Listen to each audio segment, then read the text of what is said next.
അതൊരു ക്രിയേഷനാണ്. അതിപ്പോ ആർക്കും വിചാരിച്ചാൽ അങ്ങനെ ബോഡി ഉണ്ടാക്കാൻ കഴിയില്ലല്ലോ. ശരീര ബോഡി ഉണ്ടാവുന്നതാണ്. പക്ഷെ ഞാൻ നന്നായി വ്യായാമം ചെയ്യുന്ന ഒരാളാണ്. സ്വാഭാവികമായി ഞാൻ വളരെ ചെറുപ്പത്തിലെ വ്യായാമം ചെയ്യുന്ന ഒരാളാണ്. ഇപ്പോഴും ആ വ്യായാമം ഞാൻ കണ്ടിന്യൂ ചെയ്യുന്ന ഒരാളാണ്. സ്വാഭാവികമായും അതുകൊണ്ടുണ്ടാകാവുന്ന ഒരു ശരീരത്തിന്റെ ഒരു സമ്പുഷ്ടത എനിക്കുണ്ട്. പക്ഷെ ഒരു കാര്യം നിങ്ങൾ ഓർമ്മിക്കണം, ഒരു നല്ല ശരീരത്തിന്റെ അകത്തെ നല്ലൊരു മനസ്സുണ്ടാവും. ഒരു ഹെൽത്തി ബോഡിയുടെ അകത്തെ ഒരു ഹെൽത്തി മൈൻഡ് ഉണ്ടാവും. ഹെൽത്തി മൈൻഡിലെ ഹെൽത്തി തിങ്കിങ് ഉണ്ടാവും. ഞാൻ വിശ്വസിക്കുന്നു ഞാൻ അങ്ങനെ അതിന്റെ ഉടമസ്ഥനാണ്. എനിക്ക് നല്ല ആരോഗ്യമുള്ള ശരീരമുണ്ട്, അതിൽ ആരോഗ്യമുള്ള മനസ്സുണ്ട്, അതിൽ ആരോഗ്യമുള്ള ചിന്തയുണ്ട്. അതല്ലാതെ മറ്റൊരു തരത്തിലുള്ള ചിന്തയോ കാര്യങ്ങളൊന്നും എന്റെ മനസ്സിന്റെ അകത്തില്ല. വളരെ സങ്കീർണമായ അല്ലെങ്കിൽ ചടുലമായ ഈ രാഷ്ട്രീയ പ്രവർത്തനത്തിൽ ഈ കുടുംബജീവിതം, ബന്ധങ്ങൾ, ഇതൊക്കെ സൂക്ഷിക്കാൻ കഴിയും. സെക്കൻഡറിയാണ്. രാഷ്ട്രീയ പൊതുപ്രവർത്തകനെ സംബന്ധിച്ചിടത്തോളം അത്ര അദ്ദേഹത്തിന്റെ സൗഹൃദ കുടുംബത്തിലെ മറ്റ് അംഗങ്ങളുമായിട്ട് സൗഹൃദക്കുറവ്. ഞാൻ എന്റെ കുടുംബം ഒരുപക്ഷെ മറ്റുള്ളവർക്ക് മാതൃകയാണ്. എന്റെ കൂട്ടുകുടുംബമാണ്. ഞാൻ എന്റെ ജ്യേഷ്ഠൻ, എന്റെ മൂത്ത സഹോദരിയൊക്കെ ഞങ്ങൾ ഒരുമിച്ച് താമസിക്കുന്നത്.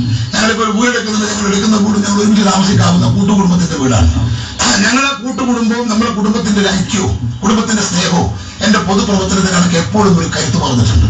എന്റെ കുടുംബത്തിൽ നിന്ന് കിട്ടുന്ന പ്രോത്സാഹനം, കുടുംബത്തിൽ നിന്ന് കിട്ടുന്ന ഐക്യം, കുടുംബത്തിൽ കിട്ടുന്ന പിന്തുണ, അതൊക്കെ ഞാൻ ഒരുപാട് ഭീകരമായ രാഷ്ട്രീയക്കാരുടെ അവസ്ഥ ജീവിച്ചു വന്ന ആളാ. നിങ്ങൾ അറിയുന്നറിയില്ല, എനിക്ക് എന്നെ കൊല്ലാൻ 3 തവണ CPS ശ്രമിച്ചിട്ടുണ്ട്. 3 കാറ് അവര് ബോംബെറിഞ്ഞും അടിച്ചു പൊളിച്ചു. 2 കാറ് ബോംബെറിഞ്ഞ് തകർത്തിട്ടുണ്ട്, 1 കാർ അടിച്ചു പൊളിച്ചിട്ടുണ്ട്.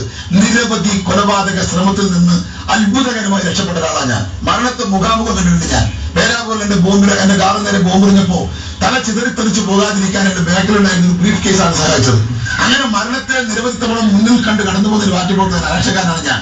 എന്നെ ക്രിമിനൽ എന്ന് പറയുമ്പോൾ എനിക്ക് നേരെ ഈ അക്രമം നടത്തിയ പാർട്ടിക്കാരൻ മഹാത്മാഗാന്ധിയുടെ അനുയായികളെന്നാ പറയുന്നത്. 3 തവണ എന്നെ കൊല്ലാൻ ശ്രമിച്ചവൻ, 3 കാർ അടിച്ചു പൊളിച്ച് ബോംബിട്ട് കത്തിച്ചവൻ, അവരിപ്പോ എന്നെ ക്രിമിനൽ എന്ന് പറയുമ്പോൾ എന്നെ കൊല്ലാൻ വന്ന അവരൊക്കെ മഹാത്മാഗാന്ധിയുടെ സമാധാന പ്രവാചകന്മാരും സമാധാനത്തിന്റെ പ്രാവുകളുമായിട്ടാണ് ഞങ്ങൾ മുമ്പ് അറിയപ്പെടുന്നത്. ഏതായാലും ഞാൻ അതിനെയൊക്കെ അതിജീവിച്ച് കടന്നു വരാൻ എനിക്കുണ്ടായ പാർട്ടി പ്രവർത്തകരുടെ പിന്തുണ, ജനങ്ങളുടെ പിന്തുണ, അതിനപ്പുറത്ത് എന്റെ കുടുംബത്തിന്റെ പിന്തുണ ഒരു വലിയ ഘടകമാണ്. സാറ് നല്ലൊരു പ്രസംഗകനാണ്. രാഷ്ട്രീയതരമായിട്ടുള്ള വേദികളിൽ പോലും വളരെ പക്വതയോടുകൂടി വളരെ രസകരമായിട്ടും സംസാരിക്കുന്ന ഒരുപാട് തവണ കേട്ടിട്ടുണ്ട്. ഇപ്പൊ ഒരു സാഹിത്യ വേദിയിലാണെങ്കിലും വലിയ സാംസ്കാരിക ഒരു വേദിയിലാണെങ്കിലും വളരെ സംസാരിക്കും. സാർ നന്നായിട്ട് വായിക്കുകയും ഒക്കെ ചെയ്യുന്നതാണ്. നന്നായി വായിക്കുള്ളൂ എന്ന് ചോദിച്ചാലില്ല, അതിന് സമയം കിട്ടാറില്ല. വായിക്കണമെന്ന് ആഗ്രഹം ഉണ്ടെങ്കിലും വായിക്കാൻ കിട്ടുന്ന സമയം വളരെ കുറവാണ്. ഞാനൊരു വളരെ തിരക്കേറിയ രാഷ്ട്രീയക്കാരാണ്. രാവിലെ 6 എന്ന് പറയുമ്പോൾ ജനങ്ങളെത്തും.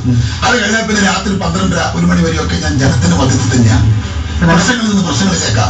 വായിക്കാൻ ആകെ കിട്ടുന്ന അവസരം എന്ന് പറയുന്നത് യാത്ര ചെയ്യുമ്പോൾ അവസരം മാത്രമാണ്. തീവണ്ടി അല്ലെങ്കിൽ ഫ്ലൈറ്റിൽ എവിടെയും യാത്രയും വായിക്കുന്ന അറിവ് മാത്രം. അതാണ് എന്റെ ആകെയുള്ള എന്റെ വായന എന്ന് പറയുന്നത്. വളരെ വായനയിൽ ഒരു രാഷ്ട്രീയക്കാരൻ ആർജിക്കേണ്ടുന്ന ഏറ്റവും വലിയ ക്വാളിറ്റിയാണ് വായന.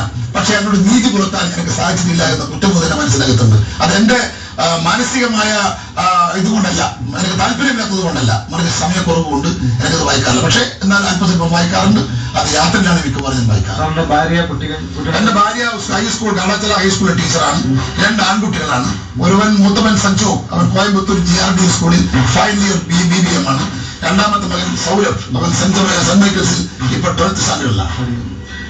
ഒട്ടേറെ ജീവിതാനുഭവങ്ങളും സമരാനുഭവങ്ങളും ഒക്കെയുള്ള ഒരു രാഷ്ട്രീയ പ്രവർത്തനം എന്ന നിലയിൽ തീർച്ചയായും ഒരുപക്ഷെ വരും കാലത്തിന് ഒരുപക്ഷെ അടുത്ത തലമുറയ്ക്ക് തന്നെ ഒരു ജീവിതത്തിന്റെ ഈ ഒരു കടന്നു വന്ന വഴികൾ, ഈ മുൾവഴികളൊക്കെ ഒന്ന് രേഖപ്പെടുത്തി അടയാളപ്പെടുത്തി പുസ്തക രചനയിലോ മറ്റോ ആലോചനയുണ്ട്.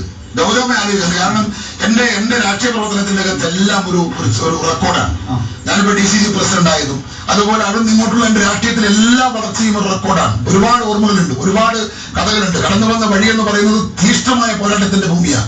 എന്റെ വീടിന് മാസങ്ങളോളം കാവലിരുന്നിട്ടുണ്ട് പാർട്ടി പ്രവർത്തകന്മാർ.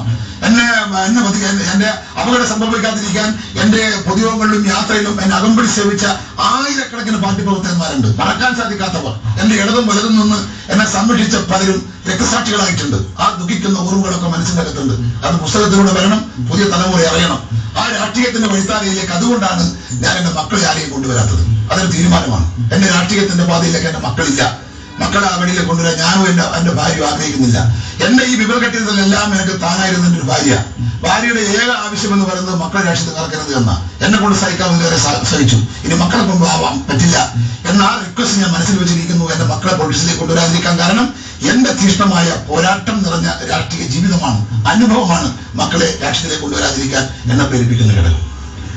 ഏതായാലും കണ്ണൂരിൽ കോൺഗ്രസിന്റെ ഒരു ആൾരൂപമാണ് ശ്രീ K. സുധാകരൻ.